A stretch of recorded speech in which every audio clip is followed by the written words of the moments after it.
भगवान की जय। पवनसूत हनुमान महाराज की जय।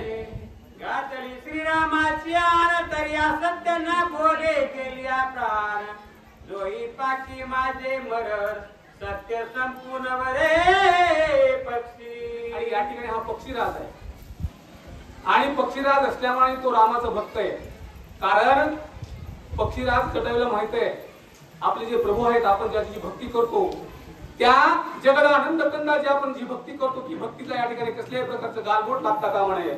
आणि त्याने जी रामाची आन घातलेली आहे आणि आपण आन घातल्यामुळं या ठिकाणी काही केलं तरी दोन्ही बाजूने आपलं मरण आहे। म्हणून आपण काय करायचं त्या रामाच्या भक्तीमुळे रामाच्या आनेमुळे आणि रामाच्या आनेमुळे आणि रामामुळे आणि रामाची सीतेमुळे आपल्याला या ठिकाणी काय करायचं खरं बोलायचं आहे। अशा प्रकारचं वचन त्या ठिकाणी अशा प्रकारचा विचार जटवी पक्षी मनामध्ये करतो आणि रावणाला जटवीराज काय बोलतात रावण चळवादे पातकी मृत्यू सांगे वा माऊरती जटाई सांगे दोन्ही पाके सात्विकी सत्यवादी। आणि अशा प्रकारचं त्या ठिकाणी ज्यावेळेस जटवी राजाने जटवी पक्षाने त्या राजा रावणाला आपलं त्याचं मरण विचारलं त्यावेळेस त्या ठिकाणी माझं मरण कशामध्ये आहे ते ज्यावेळेस राजा रावण जटवी राजाला सांगू लागले त्यावेळेस तो राजा या ठिकाणी रावण म्हणू लागला की माझं जे मरण आहे हे पायाच्या डाव्या अंगठ्यामध्ये माझं मरण या ठिकाणी काय झालंय बसलेलं आहे। अशा प्रकारचं मरण खरंच मरण त्याचं होतं का नाही तर त्याचं मरण सर्वांना ज्ञात आहे कशामध्ये होतं तर त्याचं मरण या ठिकाणी बेबीमध्ये होतं।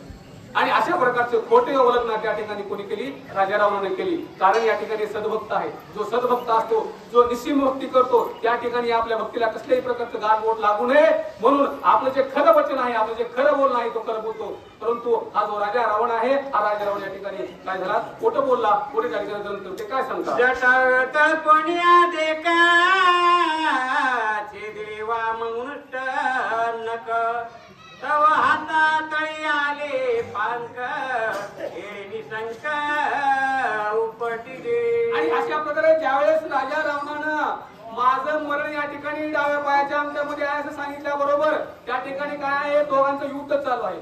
सांगितल्या त्या ठिकाणी जटवी पक्षाने काय घेतली या ठिकाणी झाप मारली अशा प्रकारची आणि मारल्याच्या नंतर जे अंगठ्यात सांगितलं होतं तो अंगठा पूर्णपणे या ठिकाणी काय केला तोडला आणि अंगठ्यावर झाप मारल्याबरोबर राजा रावणाला या ठिकाणी जटवी पक्षाने सांगितलं होतं कारण त्या ठिकाणी रामभक्त कधीही राम सद्भक्त जे आहे हा कधीही काय करत असतो खोटं बोलत असतो। तर त्यांनी त्यांचं मरण त्या ठिकाणी माझं मरण कशामध्ये आहे सांगितलं होतं तर पंखामध्ये आहे हे सांगितलं होतं। आणि झाप मारल्याबरोबर अंगठ्यावर त्या जटवी पक्षाने तर राजा रावणाने काय केलं त्या जटवी पक्षाचे पंख पकडले आणि पंख पकडून त्या ठिकाणी पुढे जटवीचं आणि राजा रावणाचं कशा प्रकारे रावणाचा चेरिता अंगोटा तेथे झाला ओटा पटा त्र्यंबकीच्या निकट गाठा अवंचा पटा प्रसिद्ध। आणि अशा प्रकारे ज्यावेळेस राजा रावणाच्या अंगठ्यावर पक्षीराजाने त्या ठिकाणी छाप मारल्याबरोबर त्या ठिकाणी तो विव्हळला कळवळला कारण त्या ठिकाणी कसल्या प्रकारे पूर्णपणे शरीरामध्ये रक्त वाहण्यासाठी झाला तर अशा प्रकारे त्या ठिकाणी राजा रावण भोगू लागला आणि आपलं जे त्या ठिकाणी त्या नीतीमध्ये बदल करून चूक बोलून त्या ठिकाणी काय करू लागला तर त्या ठिकाणी जटवी पक्षाबरोबर युद्ध करतो आहे आणि जटवी पक्षाला राजा रावणाचा अंगठा फोडला। पुढील वक्त या ठिकाणी येतील आणि सविस्तर अशा प्रकारे कथा मागे या ठिकाणी सांगेल। फक्त एक मिनिट घेतो तुमच्यासाठी कारण मी या ठिकाणी बरेच वेळ तिथं आलो मी याच गावचा आहे परंतु रहिवासी तिकडचा आहे परंतु रात्री या ठिकाणी माझं जे कर्मभूमी आहे मी काम करतो या ठिकाणी देखील मोठा सप्ताह झाला कारण आपलं असं तुझं आहे तुझं पाशी परी जागा तुलाशी। तर या ठिकाणी गुरुवर्गीय आदरणीय बाबा महाराज मुंडे यांचं मी ज्या शाळेवर काम करतो त्या ठिकाणी कीर्तनाचा कार्यक्रम होता आणि थोडंफार जास्त नाही कारण आपणच आपली या ठिकाणी उल्लंघना किंवा गुणगान जाऊ नये तर त्या ठिकाणी गेल्यानंतर मी देखील कीर्तन वगैरे ऐकतो थोडं नाद आहे परंतु रात्री मुद्दा माझ्या गावी असल्यामुळे कीर्तनाचा कार्यक्रम झाल्यानंतर कीर्तन ऐकायला गेलो। आपण 40, 50, 1 लाख ज्या महाराजांची वाक्याची किंमत असते त्यांचं कीर्तन आहे परंतु आपलं जे रत्न आपल्यापाशी आहे त्या रत्नाची किंमत आपल्याला नाही।